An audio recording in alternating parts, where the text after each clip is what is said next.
Pagi anak-anak Ibu, apa kabarnya hari ini? Pagi, Bu. Pagi, Bu. Baik. Nur, silakan bawa doa kita, Nako. Sebelum kita belajar, ada baiknya kita berdoa menurut percaya kita masing-masing. Doa kita mulai. Doa selesai. Baik, terima kasih ya Nur. Untuk Bu. ketua kelas, apakah semuanya hadir? Hadir, Bu. Bagus kalau semuanya hadir ya. Ingat ya Naku, dalam pembelajaran kita, anak-anak Ibu semuanya harus semangat. Masih adakah di antara anak-anak Ibu yang ingat apa itu berita? Saya, Bu. Coba, Rey. Berita adalah suatu peristiwa yang benar-benar terjadi dan bentuknya faktual, sehingga tidak bisa direkayasa dalam penyampaiannya, dan dapat disampaikan melalui media cetak, media elektronik secara tepat dan akurat. Berarti Rey masih ingat pelajaran kita yang sebelumnya. Kompetensi dasar kita pada hari ini diambil dari 3.1, mengidentifikasi unsur-unsur teks berita, membanggakan dan memotivasi yang didengar. Adapun tujuan dari pembelajaran kita, yang pertama, menentukan gagasan pokok pada teks berita. Yang kedua, menemukan unsur-unsur berita. Yang ketiga, menyusun ringkasan berita. Dan yang keempat, mempresentasikan teks berita. Pengertian berita itu yaitu suatu peristiwa yang benar-benar terjadi dan bentuknya faktual sehingga tidak bisa direkayasa dalam penyampaiannya dan dapat disampaikan melalui media cetak atau media elektronik secara tepat dan akurat. Yang pertama yang harus kamu ketahui yaitu ciri-ciri dari sebuah gagasan pokok. Yang pertama berupa satu kalimat lengkap. Yang kedua mempunyai arti yang jelas. Yang ketiga mengandung topik dan yang keempat dibentuk tanpa kata sambung. Dan untuk unsur-unsur beritanya itu ada 5W ditambah 1H. Nah, kalau dalam bahasa Indonesianya, kata kuncinya yaitu adik Simba. Apa itu adik Simba?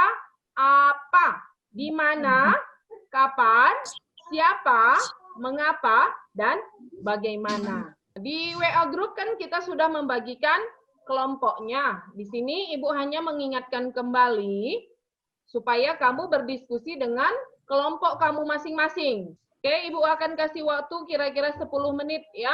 Oke, kelompok matahari, silakan. Kelompok matahari.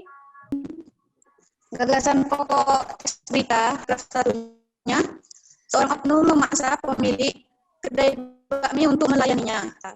Sekian, Bu. Ya, bagus. Terima kasih untuk kelompok matahari. Hasil presentasinya sudah sangat bagus. Izin saya, Bu. Kelompok bunga, Bu.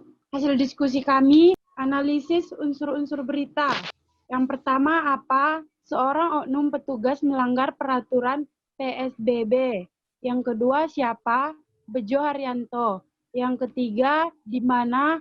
Kelurahan Keramat Pela, Kecamatan Kebayoran Baru, Jakarta Selatan. Terima kasih, Bu. Oke, terima kasih untuk kelompok bunga. Saya, Bu, mewakili dari kelompok teratai akan membacakan gagasan pokok teks berita tersebut. Pada paragraf pertama, seorang oknum memaksa pemilik kedai bakmi untuk melayaninya. Paragraf 2, oknum tersebut ternyata bukan PNS atau pegawai negeri sipil DKI tapi oknum FKDM. Paragraf 3, Bejo Haryanto menantang diberi sanksi apabila ada petugas Pemprov DKI Jakarta yang datang ke kedai tersebut. Paragraf 4, pemilik kedai hanya menjalankan peraturan Pemda DKI. Ya, sangat bagus ya. Berarti kalau kita lihat dari hasil presentasi anak-anak Ibu semuanya, berarti anak-anak Ibu sudah paham mulai dari gagasan pokok, begitu juga mengenai unsur-unsur berita. Ingat ya, ini semuanya mendapat penilaian dan nilainya sudah sangat bagus. Dan untuk sekarang nakku, silahkan kamu perhatikan foto peristiwa yang Ibu sharekan ini. Setelah itu, ini masih tetap pada diskusi kelompoknya ya. Setelah itu, silahkan kamu menulis sebuah berita dari foto peristiwa yang Ibu bagikan ini. Mengandung unsur-unsur beritanya. Jadi, ini ada 2 foto Gunung Sinabung yang terakhir. Bisa dilihatkan aku? Bisa, Bu. Jadi, Anda perhatikan supaya dapat Anda menuliskan berita dari foto peristiwa kita ini. Oke, silakan. Bagi yang sudah selesai, bisa langsung dipresentasikan seperti yang tadi ya, Nago. Ayo, ada yang sudah bisa?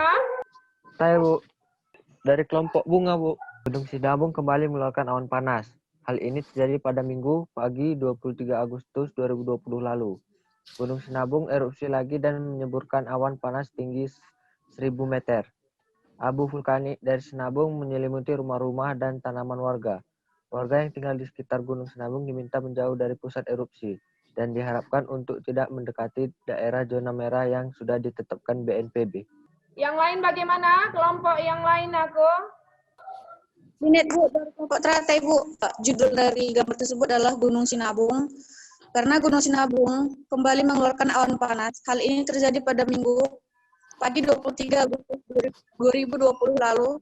Gunung Sinabung erupsi lagi dan menyemburkan awan panas tinggi 1000 meter. Abu vulkanik dari Sinabung menyelimuti rumah-rumah dan tanaman warga. Warga yang tinggal di sekitar Gunung Sinabung diminta menjauh dari pusat erupsi dan diharapkan untuk tidak mendekat daerah BNPB. Oke, bagus ya. Sekarang kita akan lanjutkan ke evaluasi. Sudah semua, Nago? Nah, siapa yang bisa memberikan jawaban dari soal evaluasi kita tadi? Untuk soal 1, teks berita di atas dimulai dengan unsur berita dan jawabannya adalah apa? Teks berita di atas dimulai dengan unsur berita apa, Bu? apa? B. Nomor 2, siapa yang diberitakan dalam teks berita di atas? Jawabannya A. 2 unit kendaraan pribadi, 1 unit mobil box, dan 1 unit truk, Bu. Oke, bagus sekali ya. 3. Bagaimana peristiwa tersebut terjadi? Jawabannya A. Kecelakaan yang terjadi melibatkan 4 kendaraan. Saya, Bu. Nah, silakan aku. Berikut ini persamaan kedua tes tersebut, kecuali Bu, sama-sama diawali dengan unsur apa? Perbedaan cara penyajian kedua teks berita tersebut adalah jawaban yang benar A, Bu. Teks 1 diawali dengan kapan, teks 2 diawali dengan siapa.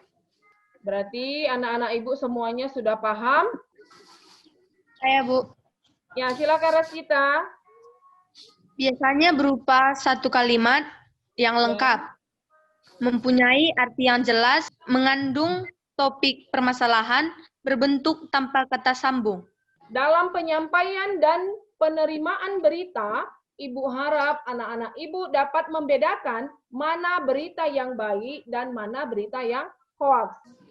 Dan untuk penugasannya, Nakku, silahkan nanti kalian ambil satu berita yang terkini, yang aktual, kemudian tentukanlah gagasan pokok dan unsur-unsur beritanya.